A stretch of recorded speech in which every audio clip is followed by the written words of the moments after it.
Сәлеметсіздер ме? Сіздер осындай балық қуырдақты көргілеріңіз келе ме? Ендеше дәл қазір балық қуырдақты жасайық. Ең алдымен картошкамыз бен пиязымызды ашып аламыз.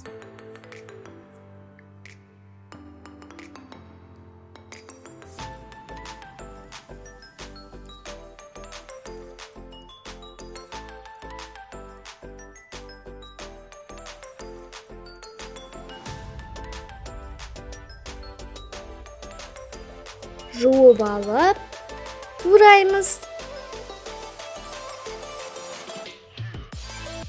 Солонка қылып тураймыз.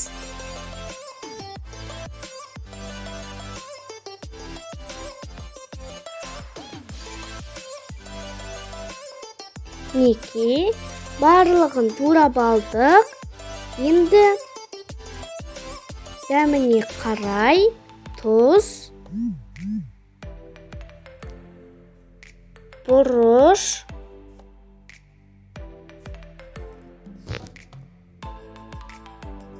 дәмдеуіш себеміз.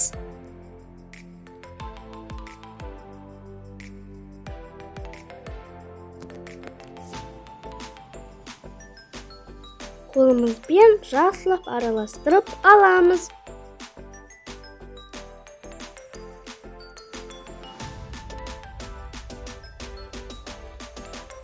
Қызып тұрған майымызға қуырып аламыз.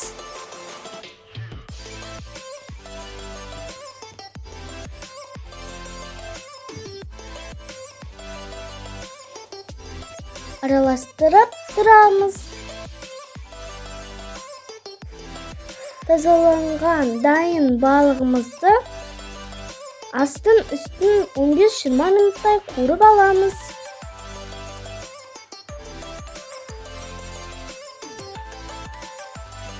Картоғымыздың үстінен қуырылған балығымызды саламыз.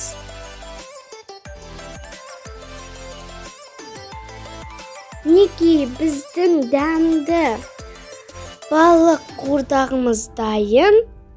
Жасап көріңіздер, лайк басыңыздар, комментарий жазыңыздар, және де тіркелуді ұмытпаңыздар.